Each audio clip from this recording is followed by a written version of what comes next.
Train में सफर करना किसे नहीं पसंद। दोस्त यार साथ हो तो ट्रेन का सफर सुहाना हो जाता है। उमेश अपने जिगरी दोस्त रमेश के साथ ट्रेन का सफर कर रहा था। दोनों चेन्नई एक्सप्रेस से सेकंड क्लास में बैठकर सफर कर रहे थे। चना फल्ली ले लो, चना फल्ली, फल्ली फल्ली, चना फल्ली ले लो। चने वाली और उमेश की नजर नजरा नजर हो गई। अचानक चने वाली उमेश की तरफ देखकर अजीब तरीके से मुस्कुराने लगी। यार रमेश, ये तो सही, वो चना फल्ली वाली मेरी तरफ देखकर कैसे मुस्कुरा रही है? रमेश ने चने वाली की तरफ देखा तो वो चुपचाप चना फल्ली बेच रही थी। पागल हो गया है क्या तू? वो तुम्हारी तरफ देखकर क्यों हंसेगी भाई? वो तो अपना सामान बेच रही है। यार, मुझे ऐसा क्यों लग रहा है कि मेरी तरफ बार-बार देख रही है और मुस्कुरा रही है? भाई कल रात से हम सफर कर रहे हैं। मैं तो सो गया था, वो अभी तक सोया नहीं है। नींद पूरी न होने की वजह से सन्नी आ गया है। तो थोड़ा रेस्ट कर ले, सब ठीक हो जाएगा। ऐसा है तो फिर ठीक है, मैं सो जाता हूँ। लेकिन यार ट्रेन स्टेशन पर रुके तो मुझे आवाज नहीं। वो क्यों? अरे भाई मुझे स्टेशन पर चाय पीनी है। मेरी चाय खराब हो गया।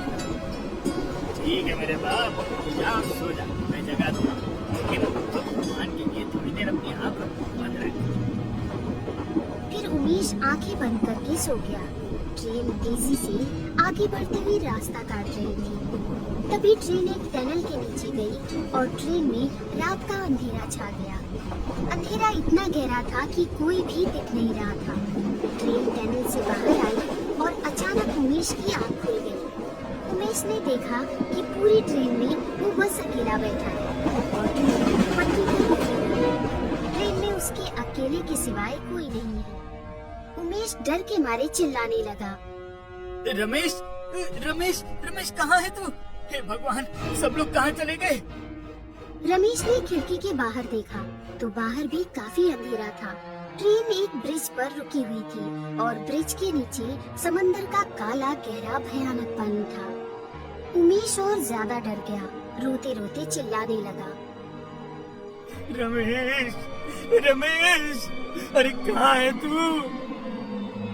तभी उमेश को एक औरत की आवाज आई। चना फल्ली ले लो, चना फल्ली, फल्ली वाली, चना फल्ली। उमेश ने पीछे देखा तो वही चना फल्ली वाली औरत खाली ट्रेन में चिल्लाती हुई अपना सामान बेच रही थी। वो उमेश के पास आई और बोली, साहब चना फल्ली चाहिए? मुझे कुछ नहीं चाहिए, मुझे ये बताओ ट्रेन कहाँ रुकी हुई है? मेरा दोस्त रमेश कहाँ है? साहब कुछ मत बोलो, कुछ मत सोचो, बस चुपचाप अपनी जगह पर बैठे रहो, हिलो मत यहाँ से। क्यों, क्या हुआ? ये काफी खतरनाक और भूतिया ब्रिज है। कुछ साल पहले की बात है। इस ट्रेन का भयानक एक्सीडेंट हो गया था। इस ब्रिज पर ट्रेन से 13 लोग नीचे समंदर में गिरकर मर गए थे। वही मरे हुए लोग अब इस ब्रिज पर आए हुए। कोई भी ट्रेन रोक लेते हैं और यात्रियों को जान से मारते हैं। इसीलिए कहती हूँ, अपनी जगह पर बैठे रहने में ही आपकी भलाई है। लेकिन मेरे साथ मेरा दोस्त रमेश बैठा था, बाकी भी तो हजारों लोग थे, वो सब कहाँ गए? ये सुनकर वो चने वाली जोर जोर से हंसने लगी।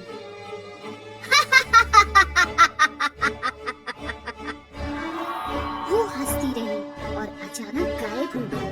उमेश और ज्यादा डर गया। तभी उमेश ने देखा कि वो गायब हुई चने वाली अब अचानक सामने वाले डिब्बे में जा पहुंची है और वहाँ किसी से बात कर रही है। सामने वाले डिब्बे से कुछ लोगों की आवाजें आ रही थी। ले लो ना साहब, चना फल्ली ले लो, खाओ और ताश खेलो, अच्छा टाइम पास हो जाएगा तुम्हारा। लगता है उस सामने वाले डिब्बे में कोई है, मुझे जाकर उनसे बात करनी चाहिए, पता चल जाएगा यहाँ सब क्या हो रहा है। फिर उमेश अपनी जगह से उठकर सामने वाले डिब्बे में जाने लगा। उमेश को आता हुआ देखकर वो चने वाली औरत गुस्सा होकर उमेश की तरफ देखने लगी और फिर वहाँ से तेजी से निकल गई। उमेश सामने वाले डिब्बे में आया तो वहाँ 6 लोगों का ग्रुप बैठकर ताश खेल रहा था। अरे भाई साहब आओ बैठो, ताश खेलो हमारे साथ। अब ये ट्रेन वैसे भी यहाँ से हिलने वाली नहीं है। भाई साहब ना मुझे खेलना है ना कुछ खाना है, आप मुझे ये बताइए यहाँ सब क्या हो रहा है? ट्रेन ब्रिज के ऊपर क्यों रुकी हुई है और ट्रेन के सारे लोग अचानक कहाँ गायब हो गए? अरे डरो मत, इस लाइन पर अक्सर ये होता रहता है। अरे भाई ये भूतिया ब्रिज है, इससे तो ये ब्रिज ट्रेन के लिए बिल्कुल बंद है। पता नहीं आज अचानक ट्रेन इस पर कैसे आकर चढ़ गई। शायद गलत सिग्नल की वजह से ट्रेन यहाँ पर आकर फंस गई।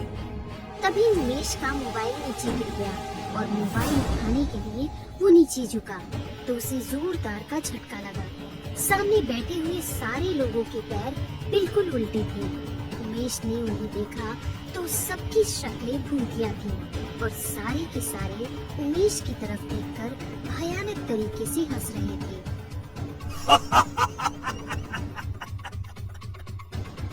उमेश वहाँ से भागता हुआ सामने वाले डिब्बे की तरफ जाने लगा और एक पुलिस वाले से टकरा गया। अरे भाई कहाँ भाग रहा है? पुलिस वाला देखकर उमेश में जैसे जान आ गई। अरे सर, अरे वहाँ कुछ लोग बैठे हैं, वो लोग भूत हैं और उन सबके पैर उल्टे हैं। अरे तुम मेरे कौन से सीधे हैं? उमेश ने नीचे देखा तो पुलिस वाले के पैर भी उल्टे थे और पुलिस वाला भी भूत बनकर भयानक तरीके से हंस रहा था।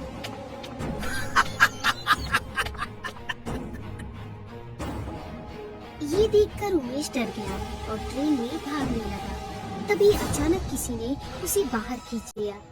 बाहर रमेश और कुछ लोग खड़े थे। रमेश को देखकर उमेश को रोना आ गया। रमेश साले कहाँ था तू? रमेश सवाल जवाब का समय नहीं है। तुम्हें पता चल चुका होगा कि ये भूतिया ब्रिज है। ट्रेन के सारे लोग नीचे समुद्र में कूदकर किनारे पर भाग गए हैं। हम बस तेरे लिए ही रुके हैं यहाँ। चल नीचे कूद और अपनी जान बचा ले। ऐसा कहकर रमेश समंदर में कूद पड़ा। उसके पीछे और 5 बाकी लोगों ने भी छलांग मारी। अरे रुको, मैं भी आ रहा हूँ। उमेश भी झट से ब्रिज से नीचे कूद पड़ा। नीचे गिरते हुए अचानक उमेश की नजर ब्रिज पर पड़ी और वो शॉक हो गया। उस ब्रिज पर वो 13 लोग जिनकी मौत ट्रेन एक्सीडेंट से हो गई थी, वो भूत बनकर हंसते हुए हाथ हिलाकर उसे विदा कर रहे थे और उमेश अकेला नीचे समंदर में गिर रहा था। नीचे बस समंदर का काला और गहरा पानी था, बाकी कुछ नहीं।